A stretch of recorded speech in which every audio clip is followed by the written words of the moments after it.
Hi, my name is Rohit, and today I'm going to talk about a microarchitectural side channel attack, which is referred to as the Spectre attack. Presented at the 2019 IEEE Symposium on Security and Privacy, it's authored by multiple individuals from both academia and industry. It's actually referred to as one of the breakthrough papers in hardware security.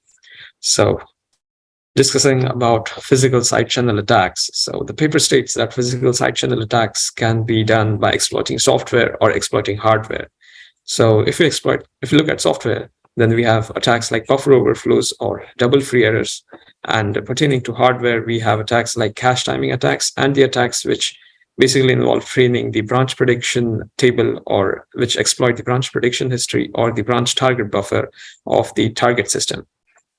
So these are like the two ways in which physical side channel attacks can be implemented. And so in this paper, we are going to be discussing about an attack that uses the property of speculative execution of modern computer architectures. So a brief background into the concepts that we'll be requiring for understanding this paper. The first is what we call an out-of-order execution. So we know that we have two ways in which programs can run. One's a sequential one, and the other, what we call, is an out of order execution. So the basic reason why we look into out of order execution is because naturally we need speed. And if we have the resources, then really there is no logic in waiting for something when something else doesn't depend on it. What I mean by it is, let's take a look at the series of instructions. So the instructions that are marked in the red boxes, those are the ones that are actually independent of each other. So if you look at I1, I2, I5, I6, I7, so all of these instructions that are marked in the red boxes, they can be executed simultaneously. Let's say we assume that we have unlimited hardware resources, then all of these instructions can be executed at the same time. So rather than going sequentially in one cycle, instead of completing one instruction, now you're like completing 8 instructions in one cycle. Obviously, in a modern system, we don't have like unlimited resources like ALUs or load and store units. But what I mean is out of order execution really speeds up the system. And that is the reason why we are choosing it over sequential execution. So this diagram is like a brief overview on if all of these instructions marked in the red boxes are executed simultaneously, then in the first layer, we get these independent instructions, then the instructions that depend on those, and then the other codependent instructions. So I'd say the main advantage of out-of-order processor is that it avoids the instruction wait time, even when we have the hardware resources. And so basically, we can say that out-of-order processors or the out-of-order instructions are executed by the availability of their operands. So an out-of-order execution paradigm increases the utilization of the processor's components by allowing further instructions which are going to be executed down the stream immediately, or execute those which are supposed to be executed down the stream at this very instance. So we're actually saving time on executing future instructions. So this is the entire logic behind out-of-order execution. Another important concept is speculative execution, and I'd say it's the most important concept while understanding this paper. Speculative execution, it's quite simple to understand. The literal meaning is while the CPU or while the processor is doing a particular instruction, it speculates what the next instruction is going to be. So it's an optimization technique in which a CPU performs a series of tasks before it is prompted to. So let's assume that we have a RISC-V architecture. So we know that it's a 5-stage pipeline with fetch, decode, execute, memory, and write back. So let's say that this is our assembly code. It's basically a simple loop. And on the left-hand side in this box table, we have the exact time cycle at which a particular instruction is in which stage of the pipeline. So let's say we start with the ADDI, and let's say it executes from T1 to T5. So in T2, when ADDI is in the decode stage, the next instruction, which is the branch equal, is fetched. When branch equal is in the decode stage, the next instruction, which is the SLLI, is fetched. So basically, we are fetching the next instruction immediately after the previous instruction decodes. Now, by speculative execution, I mean, let's say we have a branched instruction. So in the first try, we have ADDI, which is x2. We have x0 and 2. So the first instruction is basically going to add 2 to x0 and store it in x2. So now the BEQ statement will see if x2 and x0 are equal. If they are equal, then the branch should jump to this index, which is 0x2014. If it's not, then it goes to the next consecutive instruction. So there's exactly what we are doing in here. So in the first iteration, I'm executing ADDI, BEQ, SLLI, ADDI, and JL.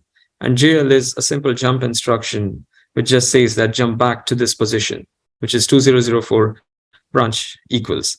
Now, after the first JAL, you can see that the store instruction and the ADDI instruction are also fetched. And this is what we mean by speculative execution. So the JAL instruction is fetched. When the JL is decoded, I'm going to fetch an instruction that comes after JL, which is store. When store is fetched, I'm going to fetch something that comes after store, which is the ADDI. And basically, in the execute stage, the JAL gets to know that, oh, it has to jump to a previous location. So these two instructions, which are already in the pipeline, the store and the ADDI, they are squashed. And by squashed, we mean that these instructions do not exactly complete. And this is what we call transient instructions. And the entire concept of a Spectre attack surrounds these transient instructions. So this is just a basic example, but in the Spectre attack, there can be a series of instructions that come after a jump instruction or a branch equal instruction. In modern processors, we have very deep pipelines. So until the execute stage, you can have hundreds of instructions that are rapidly speculatively executed. Many of these instructions can really make some hardware changes. And even though they are squashed, these hardware changes cannot return to their original state. And that's exactly what the Spectre attack exploits. The next important concept is branch prediction. So the most common algorithm for it is the 2-bit saturating counter. So let's say we again take a look at this program and the box table. So it's something similar to what we did in the previous question. In the previous slide, I'm sorry. So we have the load instruction, and then we have the branch equal instruction. And you can see that the instructions that are marked in yellow, those are the ones that are speculatively fetched, because these instructions are already in the pipeline, and these are what we call as transient instructions. So they are going to be squashed, and we're basically going to go to SLLI. So if you see on these blue highlighted ones, that is where the branch predictor exactly works. So there's an initial state in the branch history table, and the branch predictor acts as per the branch history table. So we have the weakly taken one, the strongly taken one, the weakly not taken one, and the strongly not taken one. The processor initiates from either one of these stages, and then let's say we start from the weakly not taken one. So every time the branch is taken, my counter is gonna increment to a weakly taken one. So the next time when I hit the same branch, it needs to be taken, because now it's in a weakly taken stage. And that's basically how branch prediction works. And so in the Spectre attack, branch prediction is combined with speculative execution to exploit these transient instructions and fetch location from places that are not supposed to be accessed.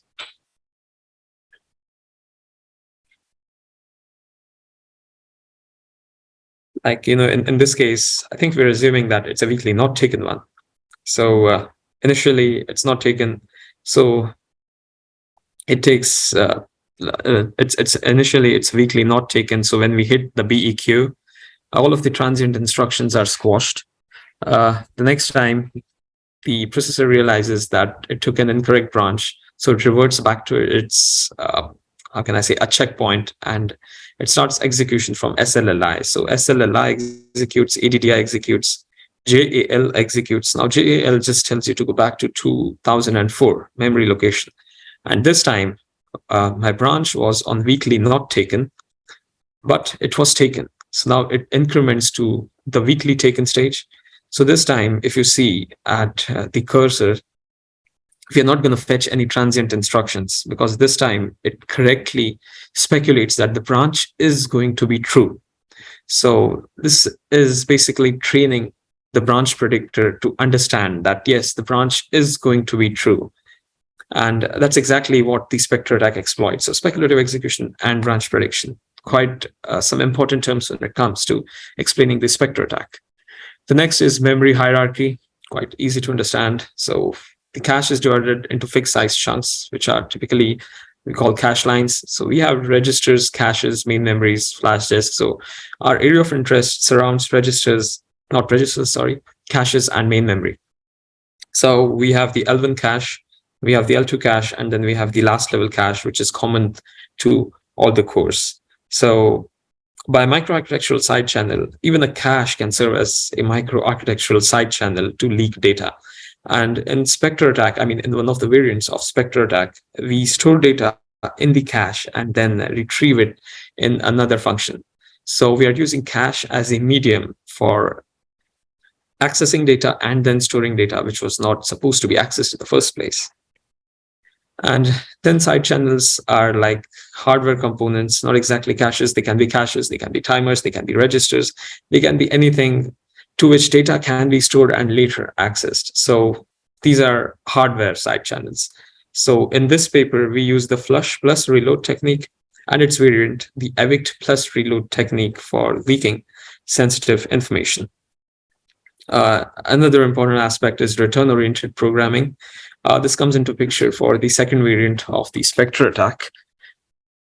But return-oriented programming is basically a technique that allows an attacker to hijack the control flow and make a victim perform complex operations by chaining together machine code snippets called gadgets. And this is exactly what we're going to discuss in the second variant of the Spectre attack, which involves programming a gadget and then accessing malicious memory locations every time the gadget runs. So yeah, I mean, as the last statement says, when executed, each return instruction jumps to a destination address from the stack. And because the attacker controls this series of addresses, each return effectively jumps to a next malicious location. So a brief overview into the attack. So the Spectre attack induces a victim to speculatively perform operations that would not occur during a strictly serialized in-order processing of the program, but which leak the victim's confidential information via a covert channel to the adversary. So the entire background of a Spectre attack is leaking information into a side channel, but the system thinks that no, it's working correctly. All the while, some hardware has been changed in the system, and we just take information from that hardware. So it's basically a game of hide and seek. So discussing the first variant, which states exploiting the conditional branch misprediction. So in this case, we focus on the branch predictor. So we are basically making the branch predictor predict a particular outcome and then forcing the branch to speculatively bring in instructions into the pipeline, which are actually not supposed to come in the pipeline. So let's say considering a case where the code in list 1 is a part of a function. So we have if x is less than array 1 size, and inside we have y is equal to array 2, array 1x into 4096. So what we are going to do is this value of x, we are going to train this branch to always assume that this if condition holds true. And I run the program once, the if condition is true, great. Now the branch thinks that the next time my if condition again might be true. Again, I run it the second time, my if condition is true. This time the machine now trusts the execution that, yeah, every time I run, the if is going to be true. So let's say at a later on iteration, when my if statement is actually executed or is actually supposed to be false, and it is going to be false, but by the time the processor realizes that it is false, it's already speculatively executed a host of instructions and already done a lot of changes in the physical parameters. So we, as it says here, we are training the branch predictor to mispredict the outcome of the if loop. So we can say that if the if is true, and the prediction is true, then we get really fast execution. But if the if is speculated to be true and it turns out to be false, then the execution really slows down, because now the value of X is not in the cache, or it's probably in the main memory. So it takes a lot of cycles to fetch a particular instruction from main memory. And in all this time wherein the processor fetches something from the main memory, a lot of speculative instructions are getting executed. So we'll discuss the exact program of this just in a few minutes. So the experimental result states that the Spectre vulnerability was observed across a host of different CPUs: the Intel Ivy Bridge, Intel Haswell, Broadwell, Skylake, Kaby Lake. It affected both Intel and AMD. So an example that's stated in the paper states that on Haswell i7, the victim code in variant 1 works with up to 188 simple instructions inserted in the source code between the if statement and the line accessing array 1, array 2, which is just below the 192 micro-ops that fit in the reorder buffer of this processor. So basically what this means is that in one of the previous slides, we just had a 5-stage pipeline, which was RISC-V. So we have a reorder buffer, which is a hardware that stores instructions. These instructions are executed, but they are not committed. So the size of the reorder buffer varies in the modern processors. So in very simplistic terms, by the time the if condition exactly comes to know if it is true or if it is false, 188 instructions have already executed inside the loop. And I mean, even though it's very fast, 188 instructions is a huge number of instructions to access some data that was not supposed to be accessed. So let's take a look at the implementation in C. So it's a relatively bigger code, but let's just focus on the victim function. The victim function, as we discussed in one of the previous slides. So we have the if X is less than the array1 size, temp and is array2, array1x into 5 and 2. So the array1x in this case is what accesses the, how I can say, the forbidden memory location.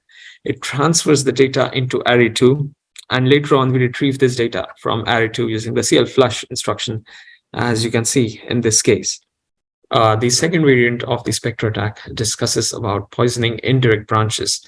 So in this, the adversary trains the branch predictor with malicious destinations such that speculative execution continues at a location chosen by adversary. So in the first variant, we were sending the data to the cache location or sending a data to a side channel. In this variant of the attack, we are redirecting it to a malicious memory location where the Spectre gadget would be executed.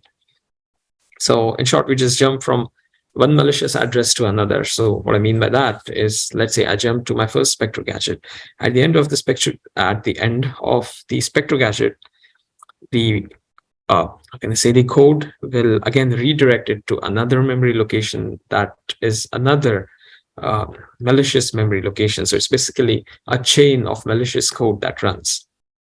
So again, looking at the experimental results, the branch poisoning variant was observed in Intel Ivy Bridge, Haswell, Broadwell, Skylake, and AMD Ryzen. Pretty much all of the CPUs which showed vulnerability to variant 1 also showed vulnerability to variant 2.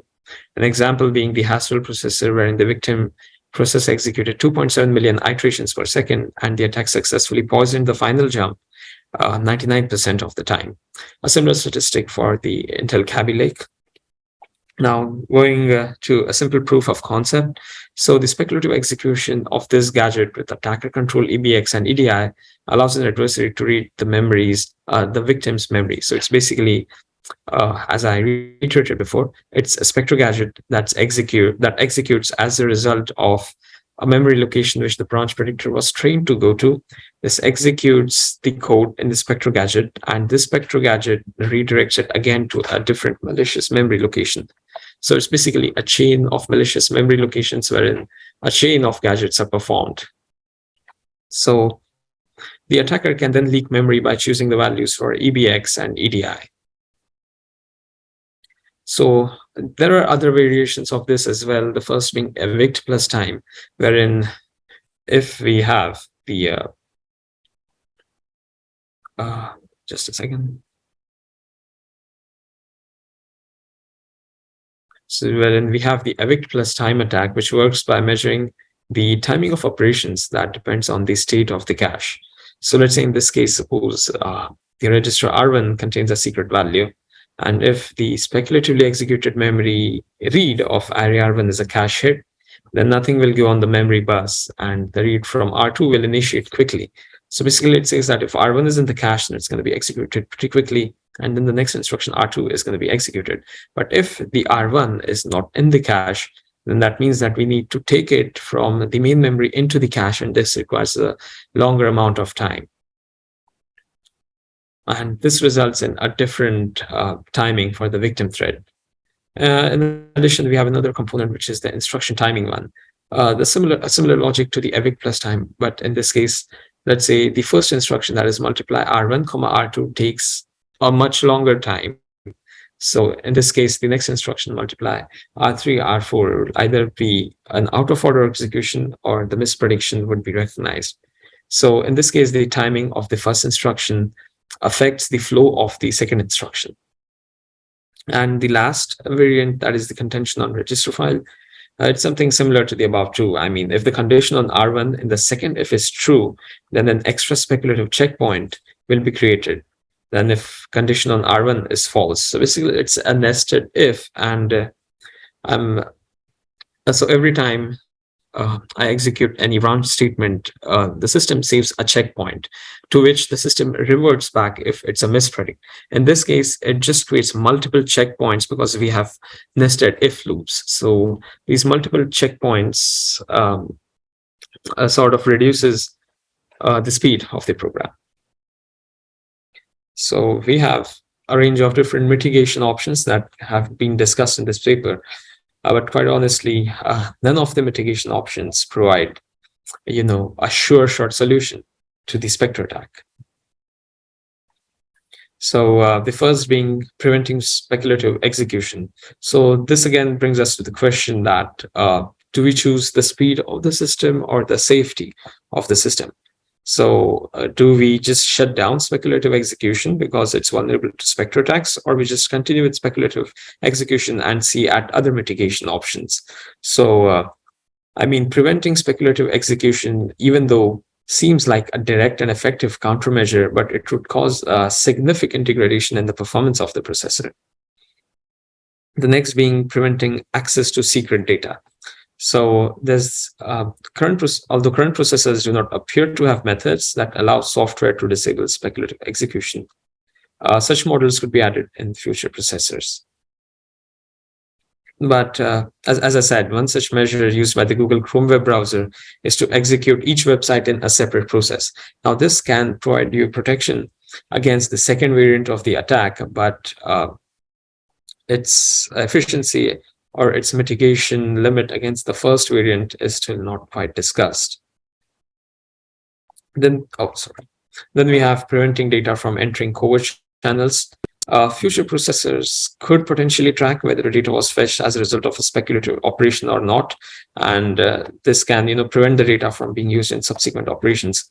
But today, there doesn't seem to be any capability that can actually tag data to see if it's come from a speculatively executed instruction or a sequence, not a sequentially or a non-speculative instruction. Then we have limiting the data extraction from covert channels. Again, this is something that's not been entirely, realized in today's architectures. But let's say we do get an option of limiting the data that can be extracted from the covert channels, and that can provide an effective countermeasure against the Spectre attack. But this just decreases the attack performance. It does not guarantee that the attack would absolutely be impossible to be done. This just increases the attacker's overhead. So we can say that if we limit the data extraction to an extent that the amount of time that the attacker takes to extract the information is probably more than the importance of the information itself, then in this case we can say that this particular solution can be a good mitigation option. And the last mitigation option is preventing branch poisoning. Now, to prevent indirect branch poisoning, Intel and AMD extended the ISA with a mechanism for controlling indirect branches. Now, this mechanism consisted of three controls, which were specifically indirect branch restricted speculation, single thread indirect branch prediction. But it's not exactly in this, I can say, in the scope of this paper. Because I mean, one can read about it if we go to the document of the Intel's microprocessor. And another solution which Google suggested was using red pull lines. So a red pull line is a code sequence that replaces indirect branches with return instructions. So the construct further contains code that makes sure that the return instruction is predicted to an endless loop rather than through a return stack buffer. So basically, this again just adds to the attacker's overhead using RET instructions. So in the conclusion, I can say that this issue again comes to the vital question on do we need speed or do we need security? So a fundamental assumption in software security is that the processor will faithfully execute program instructions, including its safety checks.